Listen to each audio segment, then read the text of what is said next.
Halo semua, aku bakal kasih tahu kamu tentang sesuatu yang pasti pernah kamu rasakan, yaitu rasa malas. Kamu tahu, ketika kamu merasa tidak memiliki motivasi atau energi untuk melakukan apa-apa, itu adalah rasa malas. Aku akan membahas tentang rasa malas, apa penyebabnya, dampaknya, dan bagaimana cara mengatasinya. Jadi, simaklah video ini sampai habis. Jangan lupa like, share, dan subscribe channel ini untuk mendapatkan konten-konten menarik lainnya. Dan jika kamu memiliki pertanyaan atau komentar, jangan ragu untuk meninggalkannya di bawah.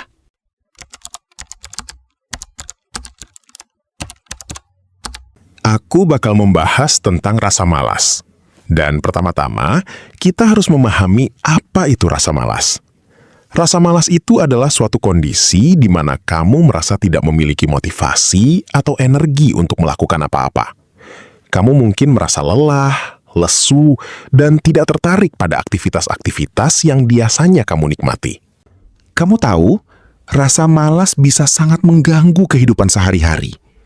Kamu mungkin merasa tidak bisa melakukan tugas-tugas yang harus diselesaikan, tidak bisa berolahraga, atau bahkan tidak bisa melakukan hal-hal yang biasanya kamu suka.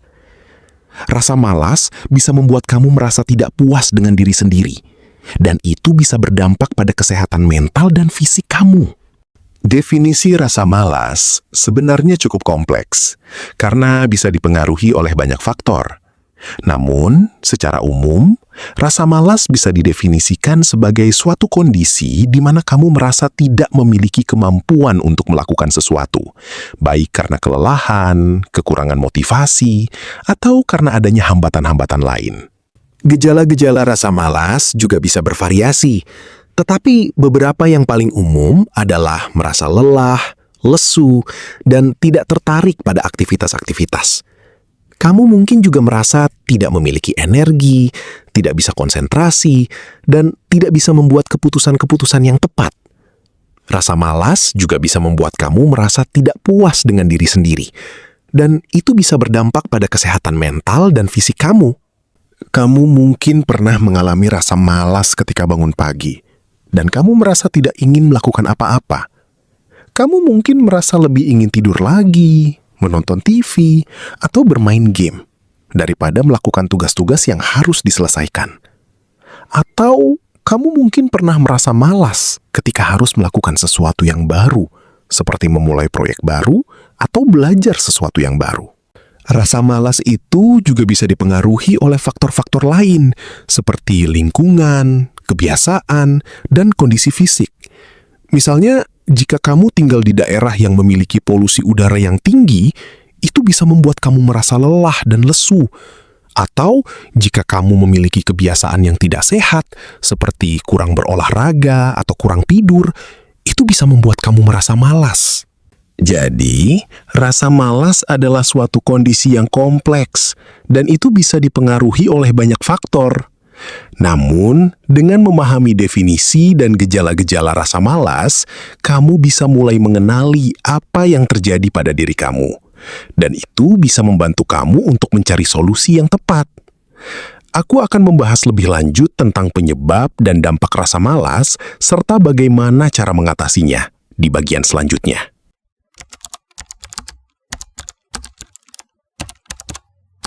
Setelah kita membahas tentang definisi dan gejala-gejala rasa malas, sekarang mari kita lanjut ke faktor-faktor yang mempengaruhi rasa malas dari sudut pandang psikologis. Dalam analisis psikologis, rasa malas dipengaruhi oleh beberapa faktor yang kompleks, termasuk faktor internal dan eksternal. Faktor internal meliputi kondisi mental dan emosi seseorang, seperti depresi, kecemasan, dan stres. Ketika kamu merasa sedang mengalami depresi atau kecemasan, kamu mungkin akan merasa lebih malas dan tidak memiliki energi untuk melakukan apa-apa. Hal ini karena kondisi mental yang tidak stabil dapat mempengaruhi motivasi dan kemampuan kamu untuk melakukan aktivitas. Selain itu, faktor eksternal seperti lingkungan dan kebiasaan juga dapat mempengaruhi rasa malas.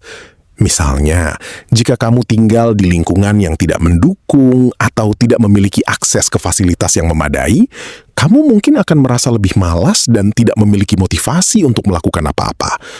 Begitu juga dengan kebiasaan. Jika kamu memiliki kebiasaan yang tidak sehat, seperti kurang tidur atau tidak berolahraga, kamu mungkin akan merasa lebih lelah dan malas. Kamu bisa coba memperhatikan kebiasaanmu sehari-hari dan lingkunganmu. Apakah ada yang bisa kamu ubah untuk mengurangi rasa malas? Misalnya, kamu bisa mencoba berolahraga secara teratur, mengonsumsi makanan yang sehat, atau mencari dukungan dari teman-teman dan keluarga. Dengan memahami faktor-faktor yang mempengaruhi rasa malas, kamu bisa mulai membuat perubahan positif dalam hidupmu dan mengurangi rasa malas yang menghambatmu. Selain itu, teori psikologi juga menjelaskan bahwa rasa malas dapat dipengaruhi oleh konsep motivasi intrinsik dan motivasi ekstrinsik. Motivasi intrinsik adalah motivasi yang berasal dari dalam diri sendiri, seperti keinginan untuk belajar atau mencapai tujuan. Sementara itu, motivasi ekstrinsik adalah motivasi yang berasal dari luar, seperti penghargaan atau pengakuan dari orang lain. Ketika kamu memiliki motivasi intrinsik yang kuat, kamu mungkin akan merasa lebih termotivasi dan tidak malas. Namun, jika kamu hanya memiliki motivasi ekstrinsik, kamu mungkin akan merasa lebih malas dan tidak memiliki kemauan untuk melakukan apa-apa. Jadi, kamu bisa coba untuk meningkatkan motivasi intrinsikmu dengan menemukan tujuan dan keinginan yang sesuai dengan nilai dan minatmu. Dengan demikian, kamu bisa meningkatkan kemauan dan motivasimu untuk melakukan apa-apa dan mengurangi rasa malas yang menghambatmu.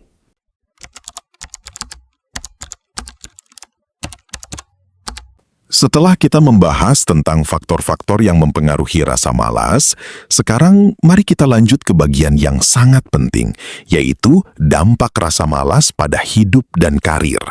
Nah, tadi kita sudah paham tentang bagaimana rasa malas bisa dipengaruhi oleh faktor internal dan eksternal. Sekarang, kita akan membahas tentang konsekuensi dari rasa malas itu sendiri. Dampak rasa malas pada hidup dan karir bisa sangat luas dan beragam. Ketika kamu merasa malas, kamu cenderung tidak memiliki motivasi untuk melakukan apa-apa, termasuk kegiatan yang penting dan harus diselesaikan.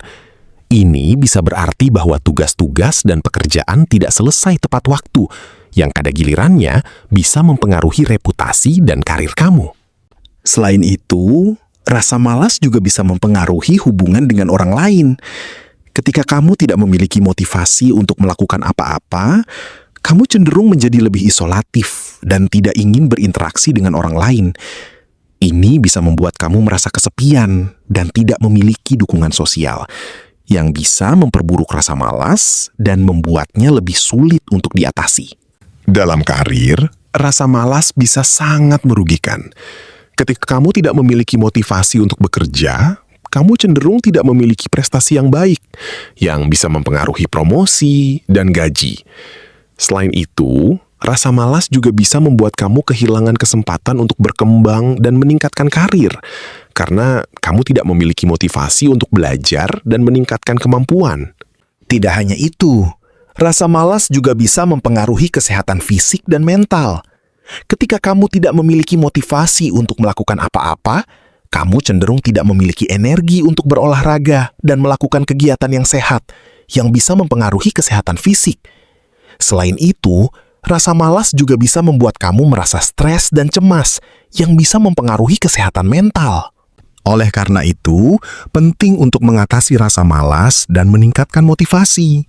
Dengan melakukan ini, kamu bisa meningkatkan prestasi, memperbaiki hubungan dengan orang lain, dan meningkatkan kesehatan fisik dan mental.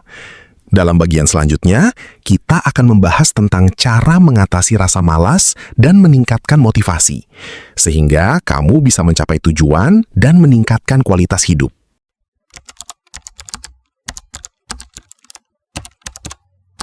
Setelah kita membahas tentang dampak rasa malas pada hidup dan karir, sekarang mari kita lanjut ke strategi mengatasi rasa malas itu sendiri.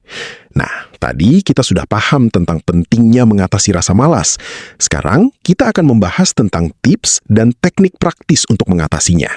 Pertama, kamu bisa mencoba membuat daftar tugas yang harus diselesaikan. Ini akan membantu kamu fokus pada apa yang harus dilakukan dan memberikan motivasi untuk memulai. Pastikan daftar tugas kamu tidak terlalu panjang, sehingga kamu tidak merasa terlalu berat. Buatlah daftar tugas yang realistis dan dapat diselesaikan dalam waktu yang singkat. Kedua, kamu bisa menggunakan teknik Pomodoro untuk meningkatkan produktivitas. Teknik ini melibatkan bekerja selama 25 menit, lalu istirahat selama 5 menit. Setelah itu, kamu bisa kembali bekerja selama 25 menit, dan begitu seterusnya. Ini akan membantu kamu tetap fokus dan tidak merasa terlalu lelah. Ketiga, kamu bisa mencoba mengubah lingkungan sekitar kamu. Jika kamu merasa tidak nyaman dengan tempat kerja atau belajar kamu, cobalah untuk mengubahnya. Tambahkan beberapa tanaman, ganti warna dinding, atau pasang beberapa poster yang inspiratif. Ini akan membantu kamu merasa lebih nyaman dan termotivasi. Keempat, kamu bisa mencoba untuk meningkatkan motivasi intrinsik kamu. Ini berarti kamu harus menemukan alasan yang kuat untuk melakukan sesuatu, bukan hanya karena orang lain mengharapkan kamu untuk melakukannya. Tanyakan pada diri kamu sendiri, apa yang aku ingin capai dengan melakukan ini?